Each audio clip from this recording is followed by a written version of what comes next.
Hello, good morning, everyone. Welcome to Seller Sessions. I have with me today Mr. David Dayon. How are you from What's Amazon going Experts? on? How we doing? Amazing. Good to have you on, David. Thank you for having me. Thank you so Of, much. of course, we know each other for what, like 2 years, 3 years? How long has it been? Your Yes, memory is better than mine. it's been a couple years. Yeah, like 2-3 years. I remember we met at an event. You came Yes. over to me and you're like business cards, and you showed me this like app that you had on your phone that like gave the business information like with like one like click. And I was like, damn, who are you? And that was that was Yeah, the that's that was a the, that was a start. Yeah. those were the good days, right? I still have that app and I still pull it once in a while, just to just to wow people. But since then, of course, now they have all other amazing cool things that you can present your business card with. So maybe I've that's a seen that's I've a seen a product couple, but idea as for far you. as I'm concerned, the first one was you. So that was Ah, thank you, thank you, thank you. Appreciate that. And you are in New York, right? I'm in New Jersey, New but Jersey. not too far away, just a drive away from New York. Yes, yes. And you are the owner of Amazon Experts. Correct. Yes. How long ago did that happen? I mean, I know you, but a lot of the listeners don't. So Yes. tell us a little bit about yourself and your brilliance, as I always say. Thank you. So we started Amazon Experts, I think 2.5 years ago almost. It's been a great ride so far. We're very happy. We like to say that we're a boutique management firm, Amazon consulting firm. We partner with Amazon sellers. We assume control of their business and guide them and do a lot of the legwork as well.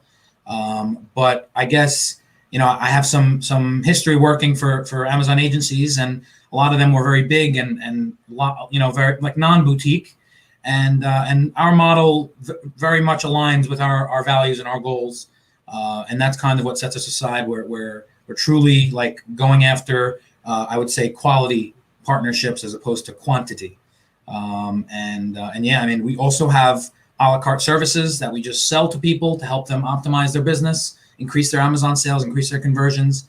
But for the most part, we're an Amazon agency. We can help. I love to say we can help anyone at whatever part of their journey they're at. We can help them because we have something that can help them. Whether it's optimizations or even reporting or just whatever you might need. And if we don't do it, we know somebody that does do it. Right. So that's a little bit about Amazon Experts, and we love Amazon. We're very I love the proud name, of the by the way. services. Thank I you. love I love the name. It's very catchy, very cool. So, David, you have been around Amazon for a long time, right? Like, can you tell us how you got started into that? This is even before Amazon Experts. Yes, before Amazon Experts. So I guess that started out straight out of high school. My summer job was making Amazon product pages. We used to make all different types of products, and for the seller that I was working for, he would pay us per page. And I remember I would get in there early in the morning, and I would do like more than like let's say that the average person can do 10 pages in a day. So I would get there at like 7 a.m. I would try to get as much done as possible. And then by like, I don't know, 12, I'd be done, and I'd be done like 20 or something. And it was only because I would like focus all of my attention, not talk to anyone, and just work and get it done. And I realized I'm like, there's no other business where like people are overpaying because there's like a scarcity of how many people there are to help and how many people there are that can actually do it. And I was just a young kid. I didn't know what I was doing. I just figured it out. But that's my entrance into Amazon. After that, I worked for a family member in the arbitrage business, retail arbitrage, just buying and selling stuff. The main thing we were buying and selling was watches, Casio G-Shock watches. And boy, that was I remember fun. those. Yeah. Those are some good times. Those were some really, really good times. We used to buy it. We used to look it up. Okay, what's the rank? How much is it? Like, we would figure out. There was Helium 10 wasn't as advanced as it was. We would make an analysis on. I don't even know what tools we would use, but we would make an analysis on how many they were selling a day, how much we could get it for, how much profit we could make, and it was quick. It was not like your private label. You have to build your own page and you have to earn the traffic. But when you're doing arbitrage, you just piggybacking on the success and the recognition of other brands. So that was really, really amazing. And then the retail arbitrage kind of died out. It phased out. It died out. It became Amazon, put policies in place that only very few sellers. I remember you used to search for a Casio GA 100-1A, and that's like one of the most popular ones. And it would come up with like 30 pages, 30 different pages with maybe 30 different sellers on each page. And now I think across the board, there's one result for every product, or there's supposed to be one result for every product. So that was arbitrage. That was fun. And then from there, I went into consulting. I worked for a consulting agency. I moved on to another agency. And then eventually we started Amazon Experts, me and my partner, Jake Schwecke. He's my partner in crime.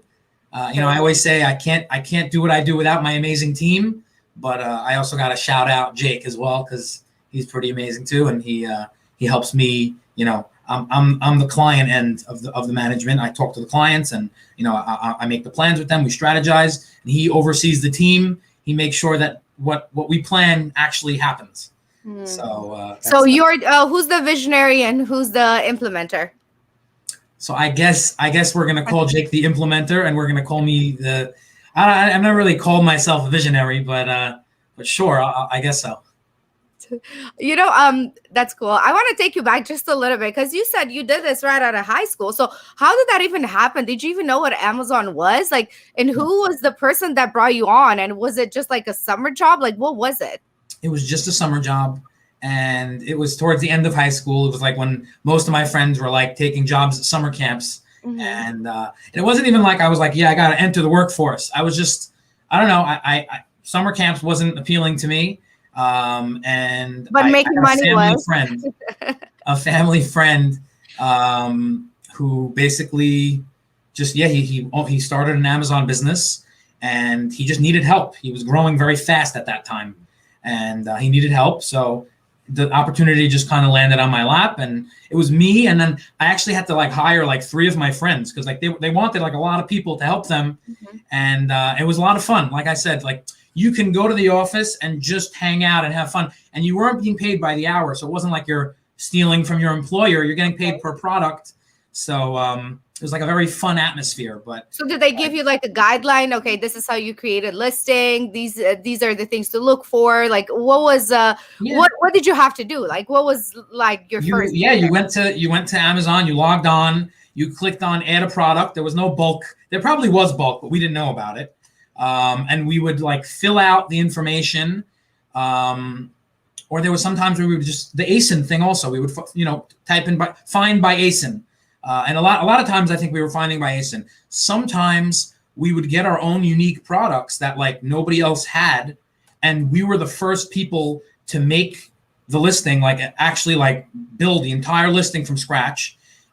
Sometimes we would go and find the watch, for example, on like someone selling it already. But most of the time people don't work very hard. They just throw up garbage. So if that person wasn't doing the right thing, we would take the information they had that was accurate and apply it, or just we had places we would get the information from, and then we would just make a new listing. There was no guidelines on how many listings you can make. And that's what we would do. It was really, it was amazing. Sometimes, like I said, we would get like we did tablets at one point. I remember we were selling Polaroid tablets, and we made the listing. And then I remember checking back like a couple months later and seeing that it was like the number 1 or number 2 in Polaroid tablets. And obviously, Christmas had something to do with that. But it was just like very cool that like something we made, and like we had a couple hundred and we sold them out within a couple weeks. And then we just forgot about it. And because maybe the margins weren't there, whatever it was, we would do a lot of tests. And then I remember like looking back and seeing that the tablets were killing it. And we made the listing. I made the listing specifically. So that was really cool. So is this what got you to like really look into Amazon? Like, what was it like for you? Did you decide? I don't usually say this too much. I can do this. Yeah, I got into Amazon like kicking and screaming. I didn't want to do it. All the people that I knew that were making money were in sales. Just regular, go into a company, wholesale, retail sales, just do sales and get a commission. And I said, I'm in Amazon. I'm doing Amazon. I'm good at Amazon. I don't know if I said I was good, but I had experience in Amazon. That's what it was. And basically I said I have to just get a sales job. I wanted to get a sales job. So I remember talking to like a mentor, and they're like, why do you want to get a sales job? People in the Amazon industry are getting overpaid. There's nobody in there, nobody doing that. And they just convinced me to like just stay in Amazon. So I did that. I don't know. When did you have your first product? When did you? So I never really sold myself. I worked for a family member who sold on Amazon. And then after that, when Arbitrage we never really sold our own product. We just bought stuff and sold it. Whatever it was, sunglasses, backpacks, mainly watches. The Fossil Group was a big thing we would sell. Guess and Michael Kors and Marc Jacobs, all those brands, very, very popular. Michelle, mainly like, a couple $100 ticket price. And then after Arbitrage, I kind of moved into consulting. And I always say very different businesses. The skill set and the analytics you need in order to succeed on one business, or even Arbitrage business, let's just say. And then the skill set you need to do multiple businesses and just kind of like, jump into a business, get everything you can top level, make a plan, and move on to the next. It's just a different skill set. It's just a different like mindset even. So I like to say that, yes, I did Amazon for a long time, but I did like two completely different parts of Amazon. And do people ever doubt you, say, oh, you never sold on Amazon, so how can you help me? Do you ever come across that? So I guess I'm very involved with my clients to a point where you could say that I'm selling, because when we're managing a client, when we're managing an account from full management, which we don't have many of, but when we do, we like to pick the right guy and we like to succeed and actually grow with the company. So anybody that we have, I'm very involved with it. I speak to them daily, if not daily, weekly at least, depending on their responsibilities and their level of involvement. But we're only as successful as the partnership that we have. We need a point person in the company to work with, but we do a lot of the legwork, and I'm very involved in the strategy planning and that, Jake's involved in implementing that strategy, but we're very much the legs, eyes, ears, of the Amazon business. I tell my clients a lot, you don't have to log into Seller Central. We'll do that for you. We're providing a full team that does everything. The things we need from our clients are minimal stuff, things like giving us product information and confirming that when we build out a listing, it's accurate. Because a lot of times you'll take an attribute that you'll assume about something, and we have to go back to the client and say, is this an accurate, we have a pant and we say it's fleece lined and we say it'll keep you warm in 32-degree weather, but it only keeps you warm in 40-degree weather. We're trying to make it sound amazing, but if it's not true, the client has to tell us, no, Dave, this is not 32 degrees, you'll be freezing. 40 degrees, you can say that. So if we don't get that information in the beginning, we need them to just confirm that information eventually. But aside for the information, we need inventory, because we don't touch the goods. We have their warehouse or their 3PL. We send them the labels. We troubleshoot the shipments. Like I said, we log into Amazon. They get labels. They get a breakdown of what goes where, and they never have to go in and log into Seller Central. So what else do we need? We need approvals, because we don't spend any money without their approval. And the fourth thing is a point person, someone to work with, someone to get those first three things from. We really do everything else. So yeah, I mean, if somebody says you never did it yourself, fine. But I think I've had a front row seat to enough businesses at this point that I think I know how to, I know a thing or two. I love that. Yeah, for the longest time, I didn't sell anything, and once in a while I would come across that question, and my answer has always been that it's easier for us as a service to see the outside of a business. Like, you have a better chance of giving even a better advice sometimes because you're not emotionally involved. when you're emotionally involved in that business, like sometimes it makes you hold back different things, or sometimes you rush into things. But when you have like a third person with different perspective, it makes it better. I mean, now I sell, and for the longest time I just held out because it wasn't my thing. I still may think it's not my thing, but I will give it a try, just for the fun, and just to kind of I like love myself. to I love to sift through the people who it's meant for versus the people who think they want to sell on Amazon. And I love to say it's not for everyone. It's really not for everyone. If you're going to sell on Amazon, there's definitely people who can disagree with me and find that what I'm saying is not true in their situation. I'm not going to say it's 100% of the time, but I find enough of the time, if you're not willing to give your business the inventory it needs, because it all starts with inventory. And a lot of people, oh, I only have this, and oh, if we sell out, I'll reorder. Not going to work. Maybe short term, not going to work long term. So inventory is the first thing that criteria that I'll look for to sift through who thinks they wanted to sell on Amazon versus who's actually set up to sell on Amazon.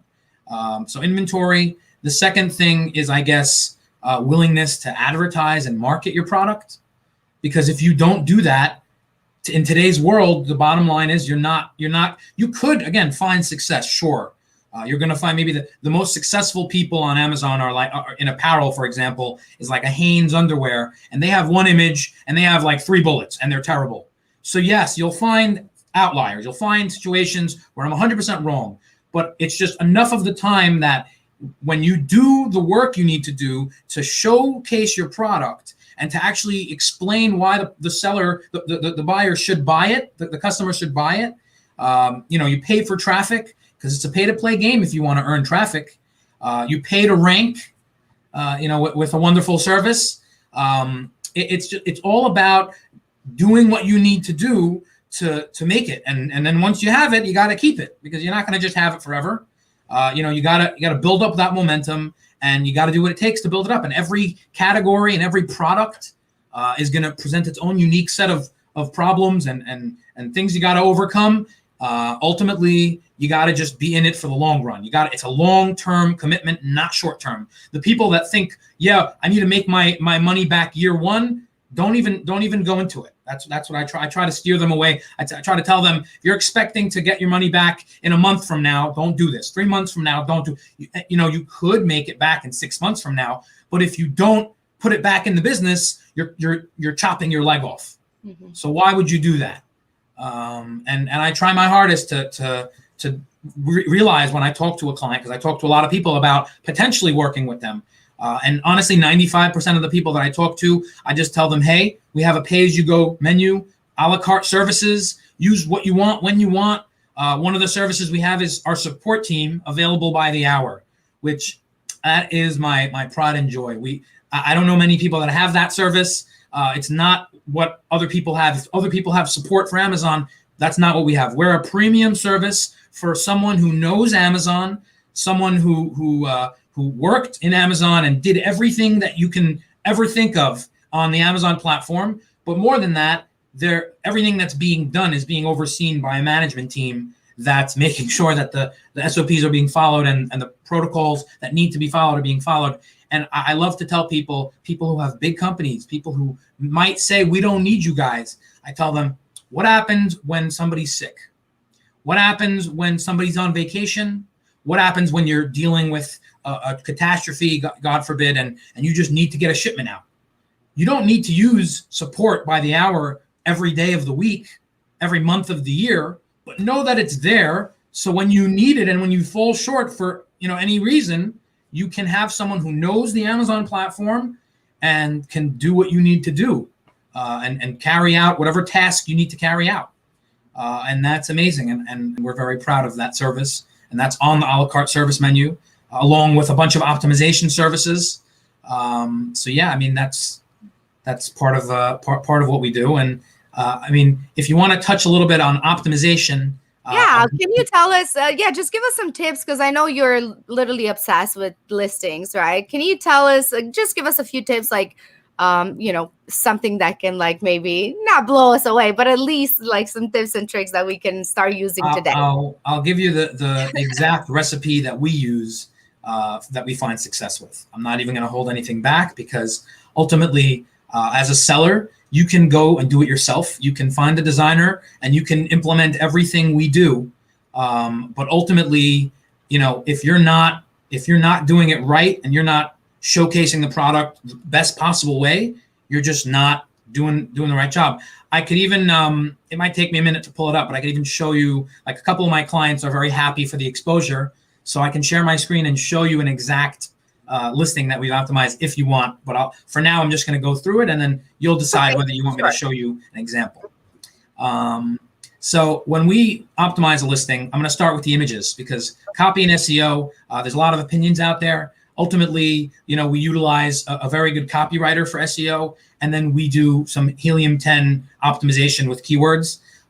There's people who are experts on that. I'm going to touch on images right now. That is what I would say is my expertise.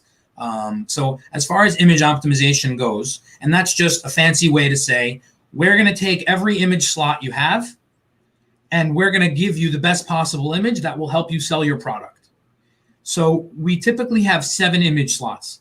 If you have a video, you're going to get 6. If you have a few categories, I think electronics, there's a few categories that you have like 10 or even 12. I think I even saw 15 images once in a certain category. I don't know who you had to talk to get that done, but let me know if you know. So typically we have 7 images, or I'd say the runner-up is 9 images sometimes, but I'm going to go with 7. So if you have 7 images, the first image, you can't really do anything. You have to have on a white background. You can't put any words. You can't put a logo. And we're going to follow the rules for that image. On the other hand, whereas a couple of years ago, I believe, the rules would say it's frowned upon to add graphics and add lifestyle images for image 2 through 7, that's no longer there. It doesn't say it's frowned upon. I believe it just says that you're not allowed to do it on image 1, which leaves the rest of the images to do whatever you want. Now, what we do with the rest of the images is image 2, we don't usually jump to lifestyle right away. We find that the customer wants to find, wants to see the product in another light. So we'll typically present the product in a second or a third angle. Sometimes we'll collage it and show you 4, and depending on how many angles the product lends itself to, we will ultimately just try to showcase the product as best possible. And we'll always add the logo, some sort of branding, and some wording maybe to help sell the product as well. Now, once we do that with image 2, we're going to jump on image 3 and image 4. Now, sometimes you might find the order is mixed up, and that's usually the client's final say. But if we get to choose what we want, we're going to go image 1, pretty much just white background. If we can, we'll zoom up on the product, make it more high resolution, just so that you can get the biggest view of the product on image 1. Image 2, like I said, just another angle or 2 angles side by side, and then some wording, a logo, some branding, and I'll have to show you a visual of the branding more. Usually like a border or some sort of a pattern in the image. It makes it so that somebody else can't steal your images if they have something very similar. It also makes it so that you're establishing some brand trust. You're showing, this is me, these are my images, this is my brand colors, and this is who we are. It's definitely, it does a lot on establishing some brand trust. So with image 3 and 4, we're always going to try to give a lifestyle image. And if you don't have I always say the product, if it's a shoe, we want that shoe on a model. If you don't have that, we'll superimpose it on a model, and it'll look good, but it'll look a whole lot better if it was really on a model. And the simplest way to understand that is, if I have to take a product and put it on a person versus, or let's say I have to take a product and put it on a person in a very nice lifestyle background versus putting a person wearing a shoe in a background that's a nice lifestyle background, it's much easier to take a person with the shoe than to take the shoe and put it on the person in the background. And I'd have to get a designer to explain why, but I just know that that's part of what it is, and part of what part of the challenge is. Just if you have it on a model, it's always better. If you don't, we'll work with it. We'll make it look as good as it can be. But ultimately, when I look at a listing that didn't have the right images, I always get a little it hurts a little bit. It's could have been so much better. So image 3 and 4 are lifestyles, and then here's my favorite. The last 3 are by far my favorites. Image 5 is typically going to be an infographic image. Infographic can mean many things. I could even be calling it wrong.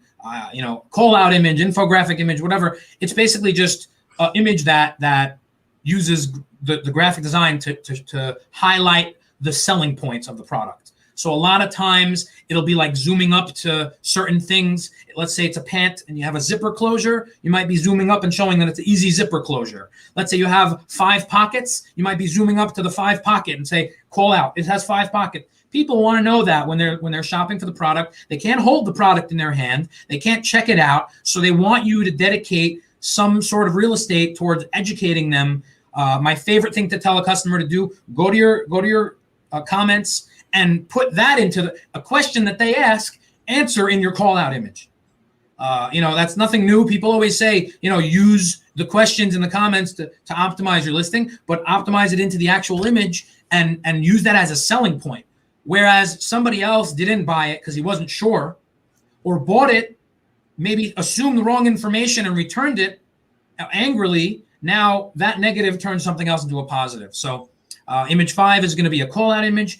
Image 6, when it's apparel, we'll do a size chart. When it's something else, we'll do a size or a spec image. If it's electronics, we might say like the input output specifications.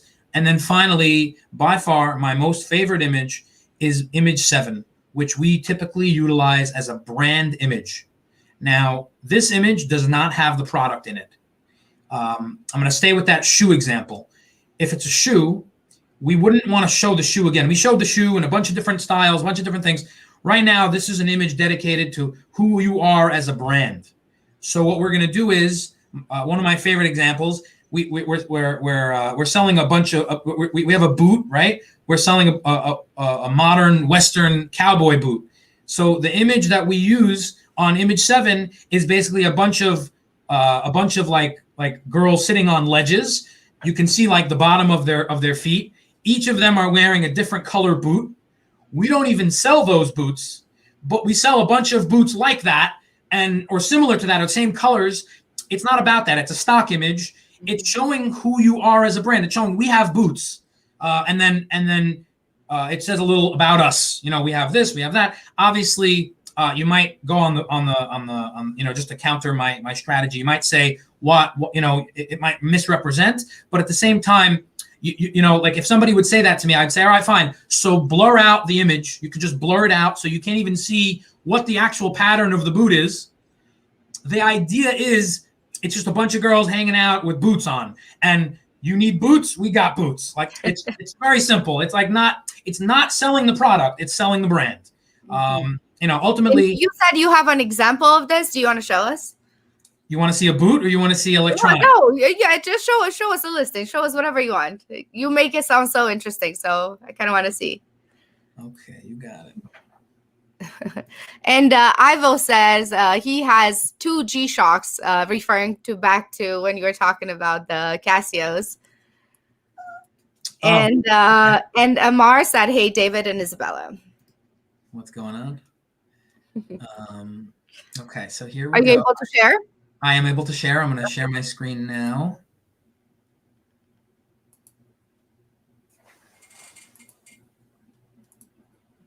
Okay, let me know if you see this listing.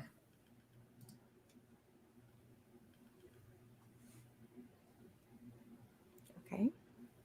Is it like flickering? It is a little bit weird. Okay. But it's fine. We can see it. Okay. Oh, now it stopped. So this is the modern Western boot that I was talking about. You can see that the image 1 is just image 1. There's nothing on it. Mm-hmm. Actually, before I run you through all this, they added a few new colors, and I can actually show you what this looked like before. So before and after. I actually brought this one up. Let me see if this is the one. No. Okay. So this is actually what it looked like before. A bunch of angles of the product. And then what we did with that was, like I said, so image 1 typically just has white background, nothing on it. Image 2, we added their logo, we added the wording designed with your comfort in mind, and we're explaining that it's a 25-inch stacked heel, and we're telling you that it's a rubber sole with padded lining. Customers want to know things like that. That will definitely help them make that purchase.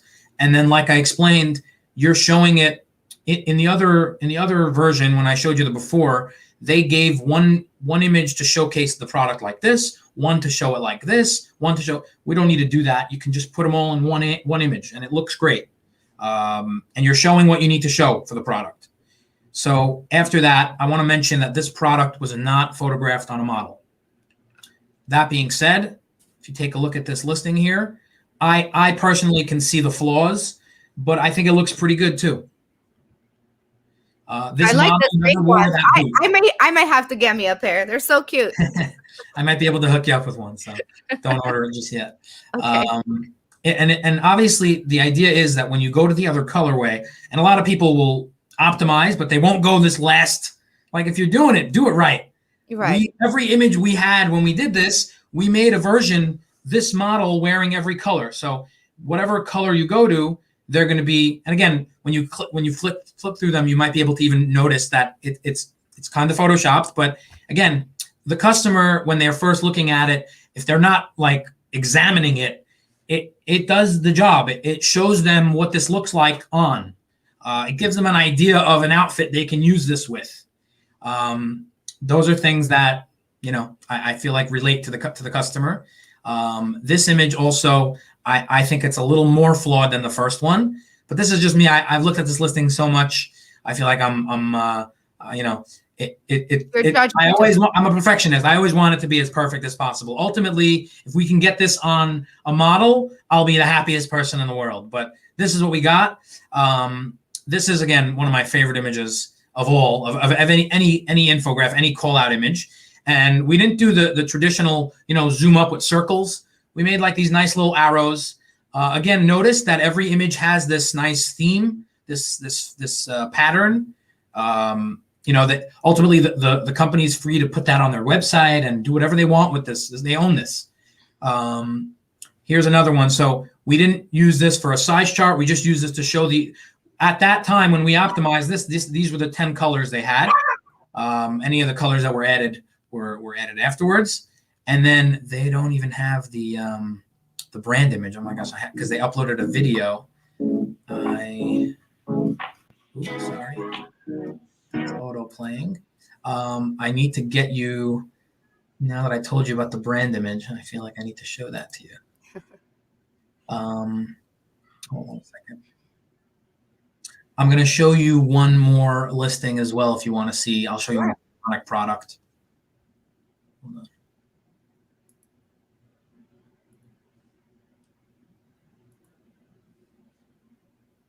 But for now, you have any questions, I guess? No, I love that. And I love these boosts. They're so cute. No, I think you're right, because I get to see hundreds and hundreds of listings, and these are the ones that usually stick out, the ones that have, the added information to it, rather than just like you were showing, just the boot and like different from different positions.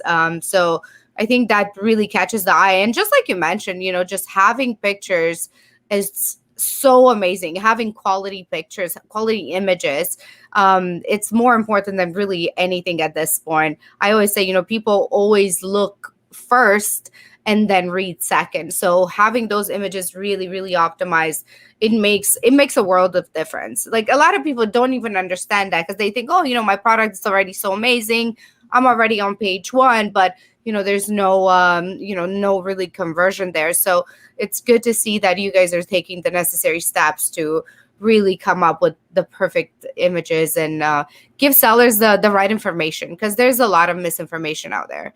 Yeah, that's true. And I like to think that if we're taking on a project, there's always competitors. I want to be the best in the category. I want to have the nicest page. And sometimes the competition is pretty good at it. Like, there's some pretty good competitors, but of course, right? Yes. I like to say that we're going to take our best shot at it and make it look. And sometimes the client is crucial in that. Sometimes the client wants nothing to do with it, but sometimes the client always knows the product better than us. We can come up with a good strategy, but the client will come up with the product, whatever to highlight in the product the best. So that's also a collaboration. So again, we have the same thing with image one. We didn't really add any logo, any branding, anything at all, as far as like just helping sell the product. For image two, we wanted to show a collage. It just jumps to a lifestyle, as you can see. Not everyone, like I said, it does the same order. But what they did was they wanted to showcase. This is basically an item that you can place this outlet anywhere you want. So they wanted to show that it could rest on a desk. It could go by a couch. You can have two of them for your bed. If for some reason, I feel like we can all relate to this. When you move into that place for temporary or whatever it is, and for some reason wherever you want to put the bed, the outlet just doesn't work. If you didn't build the house, you're like, who did this? Why did they put this there? And this is perfect for that issue. Yeah. If you go to image three, again, more of a lifestyle image, just showing that you can charge a bunch of different items with the product, explaining to you what you're actually getting with the product. Image four, I guess this is the closest thing we're going to get to a call out in this. Nothing is ever the same. We always kind of come up with unique things for each listing. So, but this is technically the call out. We're calling out the 3M. We're calling out the magnetic plate. Not really an infographic. It's more of a call out image. This image is kind of like a size or a spec image. Instead of showing the specs, we do have the specs here, but we're kind of just showing you that it has compatibility for a bunch of different items. You can charge a whole range of electronic items with this. Then we go to our next lifestyle image. I think we have like 3 lifestyle images in this instead of 2. And again, just showing it with a person. A lot of times people want to see a face, and that helps. And then the video is great. We didn't do the video, but that's in place of the 7th image. And then if anybody ever wonders, like, what am I going to do?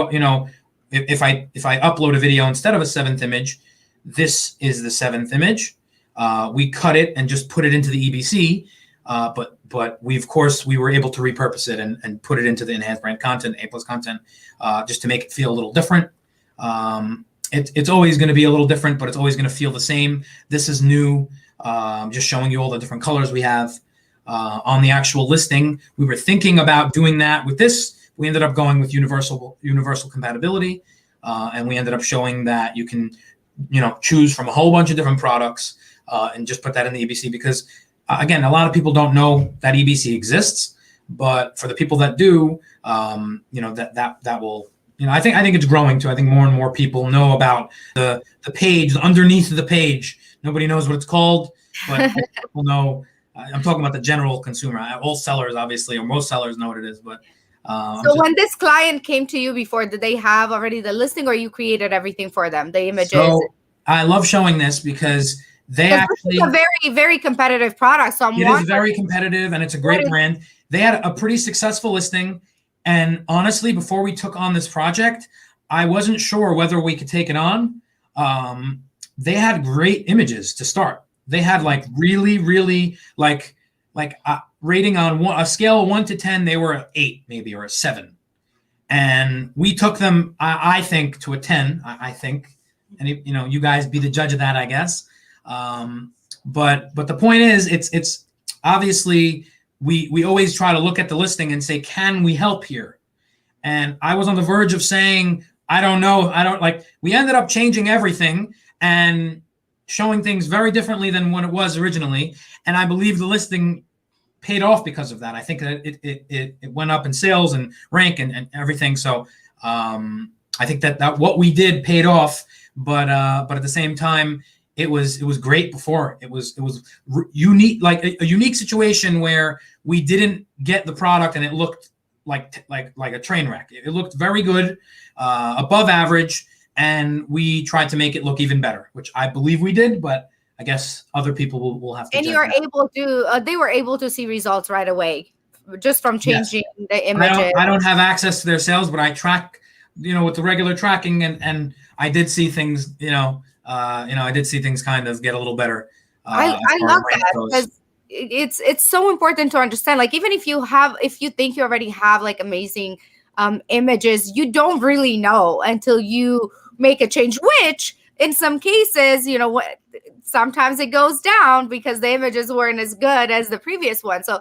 you always have to test. But I mean, this is easy to see. Like, this listing looks really really good for me, and I love all the pop of colors, and I can see how it would be a lot more eye catching, especially as I said for a product like this, because I know there's just so much competition. So when you have such an extremely competitive product, you do want to stand out, because in the end, like, you may have the same product, from different sellers, and they're all good. They all may be very, very good, but how do you stand out is by showcasing, your product in different lighting, and just like you mentioned with infographics and all of that. So I really love that.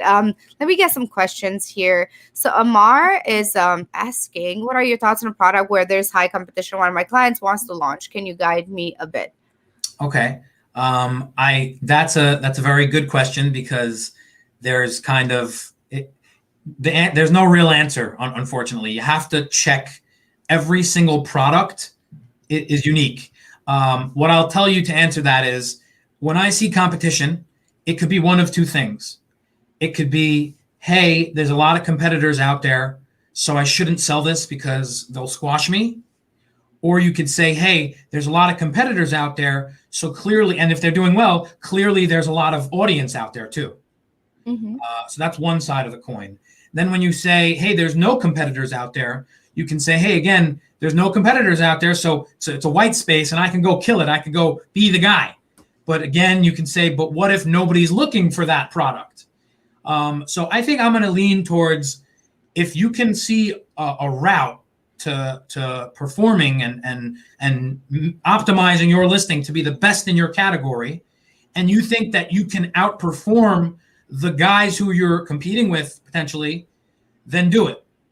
If you think like you're trying to compete with monsters who you can clearly see own every piece of market share, every keyword that you want to go after, they're coming up sponsored, their listing looks like $1 million, there's people who are doing it right, thankfully. And I guess when you see someone and you're like saying, hey, I don't see a way where I could actually do something here, that's a situation where you probably wouldn't.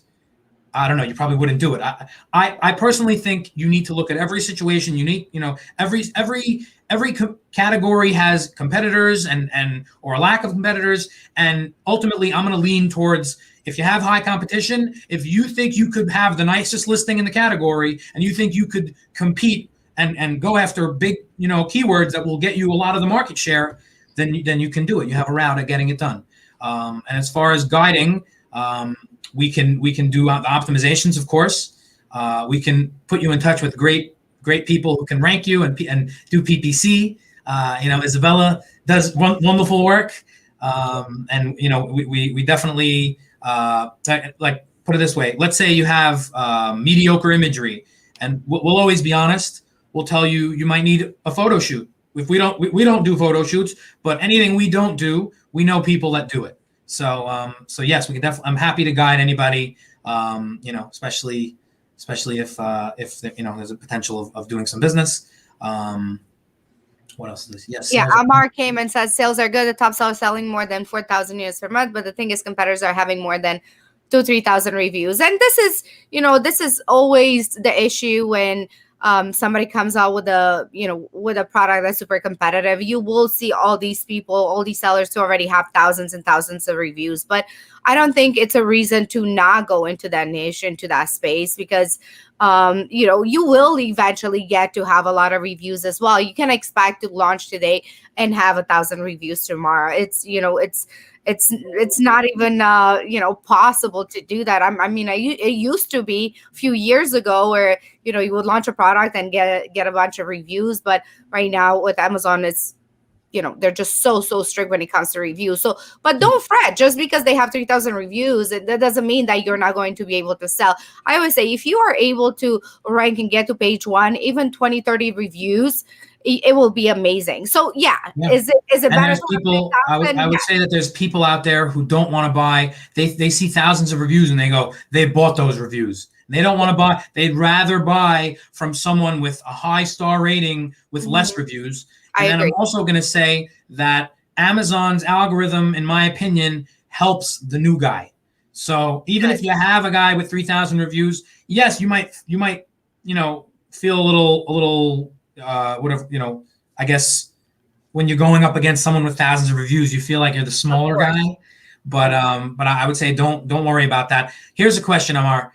The competitors, if you want to go and look at the top 3, let's say, out of the top 3, you might know this already, maybe you can answer. Out of the top 3, are how many of the top 3 are doing a good job and have a beautiful listing, like a really beautiful listing, similar to the ways that I was explaining what you need to do, like lifestyle and infographic and EBC and brand registry and the storefront. Because if they're not doing that, then I would say you have a route. You have a very good way to do all that, be the only guy doing that for however long that lasts, and that should put you somewhere. So me personally, I would look for those things. And then if you find that that's not the case, that they don't have nice listings, no problem. So sweet. Yeah, awesome. You know what, David, I would love to talk to you all day, but we don't have much time. So I want you to tell us a little bit about the Ecom Cooperative before we go today, and then how can people reach you? Yes. So I'll answer how to reach me, info@Amazon Experts. Someone will reach out and ask a couple questions. You can also go to our website and fill out like a little questionnaire, and that will also just set up a phone call. And that's for Amazon Expert Services. And then as far as the Ecom Cooperative, thank you. The Ecom Cooperative is just a platform that we're building. Myself, Isabella, a whole bunch of solution providers, amazing people, and we're all coming together, and we're forming this platform that's just a place to come for Amazon sellers, e-commerce sellers, to grow and learn and just network and increase their business. The first thing we're doing to give back and to start this off is a big giveaway, a big raffle.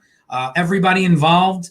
I think we have like 30, high 30s, low 40s, solution providers are raffling away a couple $1,000s of services, no strings attached, completely free. And like, not like 50% off, it's 100% off, whatever you're getting. And then you can walk away. There's no strings attached at all. And it's just, we're very excited about it. We're definitely, I guess all the things that we're raffling together, like we're excited to actually get the winners and see what happens and get case studies on how that helps their businesses. But the total raffle amount is exceeding 100,000 of solutions. And like I said, I would say the average solution is going for maybe $2,000, $1,500. Some people are giving, like one of the people is giving a full day photo shoot valued at $3,500. We got someone giving away a brand video valued at $5,000. Isabella, what are you giving away? Oh, I'm giving a free launch, completely free launch for, a brand new product, or even a product that has to be re-ranked or relaunched. So yeah, I'm super excited. I'm grateful to be part of it. You know me, I'm always down for helping. And, as soon as you mentioned this opportunity to me, hey, it's a lot of us getting together and we're all giving away free stuff. I'm like, sign me up. It's what we do. Because, we're all very blessed to have our services. We're all very blessed to be part of the community. And what do we love most is give back to the community. So I'm very excited for this. And I think, whoever wins is going to be a very, very happy and lucky person. Yes. There's going to be multiple winners. There's going to be something like a grand prize winner who gets like 5 prizes. There'll be like a first place winner who will get 3, a second place winner who will get 2 prizes. And then there'll just be a bunch of people who just get one prize, but there'll be a lot. I mean, originally we were going to think like there will be 10 people who get one prize, but we've grown from there. Pick me, I want a prize. How do we join the raffle? Great question. To join the raffle, you just visit the website and just sign up with your email address and some other information. Website again? For those who don't know, what's the website? The website is theecomcooperative.com. And you can find that by typing in ecom in a bunch of different ways. Ecom with 2 M's, ecom with 1 M. They'll all point towards the website. But the ecomcooperative.com. Do we have the availability to put it in the links? Let me see here. Can we put it on the screen, Isabella? I'm not sure how to do that. You can just share a screen. That'll be fine.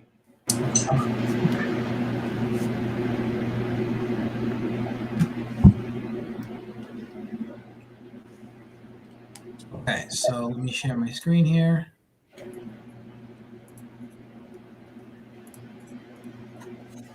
All right. So when you visit the Ecom Cooperative, this is what will pop up right away. You don't have to go anywhere on the website. You just go and this is the form that you got to fill out. So, of course, if you want to learn more about it, you can go to What is the Ecom Cooperative? Was a little video, hype you up a little bit. We'll explain a little bit about some of the services we're giving. We definitely have to update that because more services were added. Again, this is the entry form. Here's a nice list of all the giveaway prizes. Again, I think we've just added a bunch, so stay tuned. That will get updated, and we'll just notify people when it is updated, and they'll be able to choose which services they want to be entered to win. And then if you're a solution provider, we also have a place where you can apply to join with us down the road. Yeah, I mean, we're very excited about this. Let's just go. We have a campaign of giveaways of up to 100 units. This is amazing. And, just putting it out there. If they need more to make it even better, I'm always, I'm very giving. So, we don't have to stop at 100. We can, we can Keep see it going. we can see what the winner needs, and we'll definitely make sure that they get taken care of very well, for sure. Yeah. Awesome, David. You are amazing. Thank you so much for coming today. Really appreciate your time. Thank you for having me. We started Monday off, right? And, I think so. and we're ready to take on the week, right? Yep. Yeah. Say hi to everyone at Amazon Experts, and we'll see you very soon. Take care.